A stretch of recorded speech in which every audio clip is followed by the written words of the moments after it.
பிரைஸ்லான் கர்த்தருக்கு ஸ்தோத்திரம் உண்டாவதாக. துன்மார்க்கனை பற்றி 2வது பார்ட் 2 பார்ப்போம். கொடிய பலவந்தனான 37வது சங்கீதத்திலேயே 35வது வசனத்திலிருந்து பார்ப்போம். கொடிய பலவந்தனான ஒரு துன்மார்க்கனை கண்டேன். அவன் தனக்கேற்ற நிலத்தில் முளைத்திருக்கிற பச்சை மரத்தைப் போல் தழைத்தவனாய் இருந்தான். ஆனாலும் அவன் ஒழிந்து போனான். பாருங்கள், அவன் இல்லை, அவனை தேடியும் அவன் காணப்படவில்லை. கொடிய பலவந்தனான ஒரு துன்மார்க்கன் இருக்கிறான். அவன் இருந்தானா தனக்கேற்ற நிலத்தில் முளைத்திருக்க பச்சை மரத்தை போல செழிப்பாக இருந்தானா, தழைத்தவனாக இருந்தானா, பார்க்கறதுக்கு செழிப்பாக இருந்தானா. ஆனால் அவன் ஒழிந்து போனான்.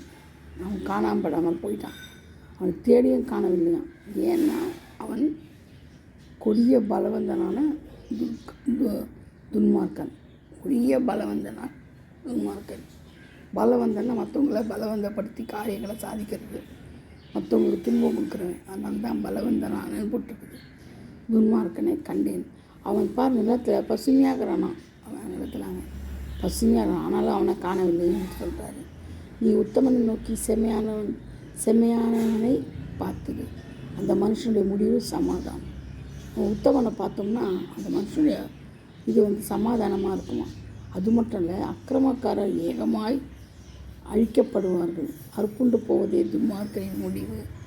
அக்கிரமக்காரர் நல்ல ஒன்று தான், துன்மார்க்கர் நல்ல ஒன்று தான். அக்கிரமம் பண்ணுறவங்க அக்கிரமம், துன்மார்க்கம் பண்ணுறவங்க துன்மார்க்கர், ரெண்டும் ஒன்று தான். இது கொஞ்சம் அதிகம். துன்மார்க்கன்றது அது ஊறி போச்சு, பிறவிலே ஊறி போயிட்டுருக்கோம். அக்கிரமக்காரன்றது அப்பப்போ அக்கிரமம் பண்ணுவாங்க, அப்பப்போ விட்டுருவாங்க, திருப்பி அக்கிரமம் பண்ணுவாங்க, விட்டுருவாங்க. துன்மார்க்கன்றது எப்போதும் நீடித்த நாட்கள் அக்கிரமம் துன்மார்க்கமே தான் பண்ணிக்கிட்டே இருப்பாங்க, நல்லதே பண்ண மாட்டாங்க. அதனால் என்ன அறுப்புண்டு துன்மார்க்கடி முடிவை என்னவா, ஏகமாக அறுப்புண்டு போகிறது தான் அவங்க அழிவே. ஏகமாக அறுப்புண்டு போகிறது தான் துன்மார்க்கரின் முடிவு. பார்த்துக்கோங்க. அப்போது நம்ம எப்படி துன்மார்க்கமாக இருக்கக்கூடாது. அதுவும் பலவந்தமான துன்மார்க்கம் இருக்கக்கூடாது.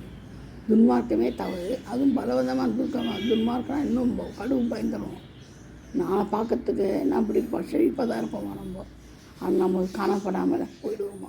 அதனால கூடுமான வரைக்கும் நம்ம துன்மார்க்கமான காரியம், துணிகரமான பாவங்கள், துணிகரமான பேச்சுக்கள், செயல்கள், நடத்தைகள் எல்லாவற்றிலிருந்து நம்ம என்ன செய்யணும், விலகி ஜீவிக்கணும்.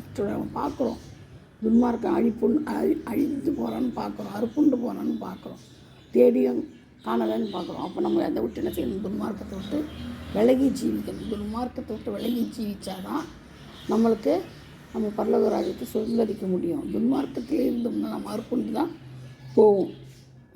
அதுதான் நம்மளுடைய முடிவே. அதுதான் அறுப்புண்டு போகிறது தான். பூமியிலே இல்லாதபடி அறுப்புண்டு போகிறது தான் நம்ம துன்மார்க்கனுடைய முடிவு. அதை நம்ம நல்லா தெரிஞ்சுக்கணும், சரிங்களா. ஆனால் நீதிமான கர்த்தர் நல்ல மனுஷனுடைய நடைகள் கர்த்தரால் உறுதிப்படும்.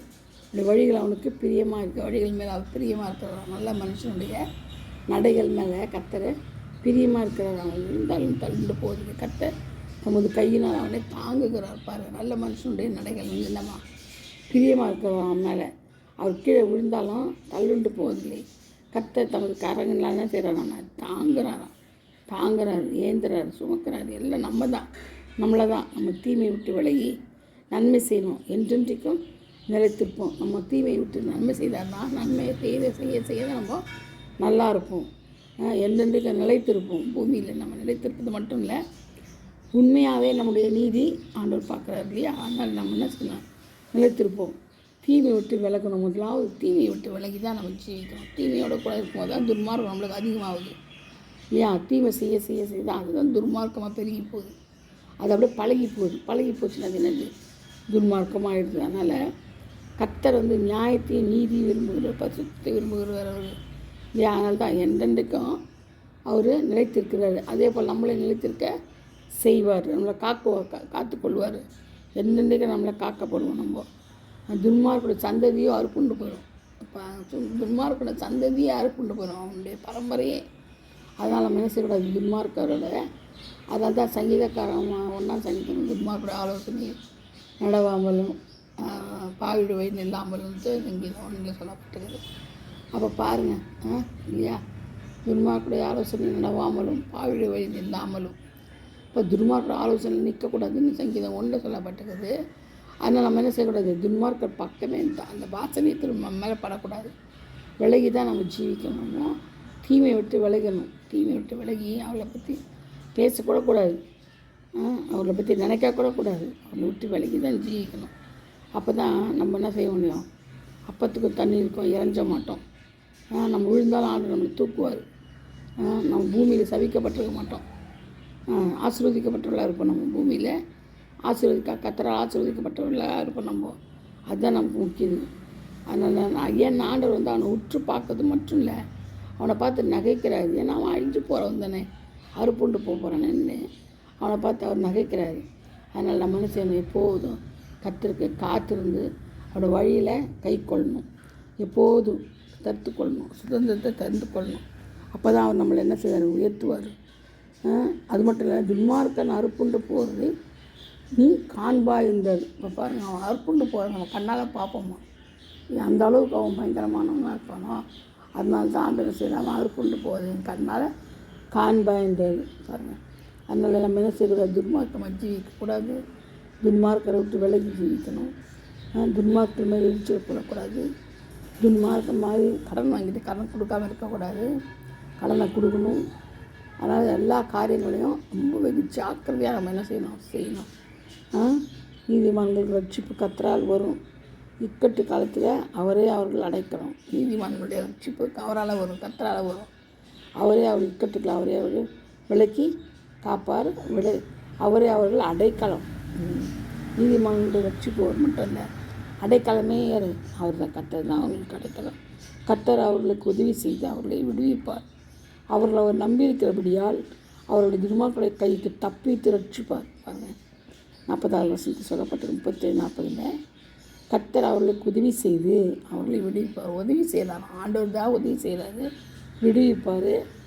அவரை நம்பியிருக்கிறபடியால் அவரை நம்பியிருக்கிறபடியால் அவர்களை துன்மார்க்க கைக்கு தப்புவித்து ரட்சிப்பார். துன்மார்க்கரின் கைக்கு தப்புவித்து ரட்சிப்பார். எவ்வளோ பெரிய தேவன் பாருங்கள், நம்மளை எவ்வளோ அழகாக நம்மளை காப்பாற்றுறாரு. விழுந்தாலும் எந்திரிக்க வைக்கிறாரு.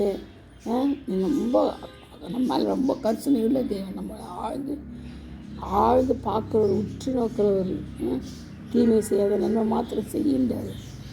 நம்ம துன்மார்க்கணும் கருத்தில் நம்மளை விடுறதில்லை, நம்மளுக்கு உதவி செய்து தூக்கி எடுக்கிறாரு இல்லையா. கடன் வாங்க விடுறதில்லை, கண்ணின் கருவனை போல் அவர் பாதுகாக்கிறாரு. நம்ம முடிவு வந்து சமாதானமாக சமாதானமாக இருக்க சொல்கிறாரு. செம்மையானவனை பார்த்துருந்தார். இந்த மனுஷனுடைய முடிவு சமாதானம்ன்றார். அவருக்கு விடுவிப்பார், நமக்கு உதவி செய்கிறாரு. நம்ம அவரே நம்பி இருக்கிறனால நம்மளை கைக்கு தப்புவித்து ரட்சிக்கிறார். கர்த்தர் தாமே இந்த வசனங்களை பாதுகாப்பாராக. நம்ம கர்த்தர் தாமே எல்லா காரியங்களையும் நமக்கு ஜெயத்தை கற்றுகிறாங்க. அவரே நம்மளை அடைக்கலம், அவர் நம்மளை தப்பித்து ரட்சிப்பாராக. ஆமீன். ஏரியா பிரைஸ்லாம் கர்த்தருக்கு ஸ்தோத்திரம் உண்டாவதாக. ஆமீன்.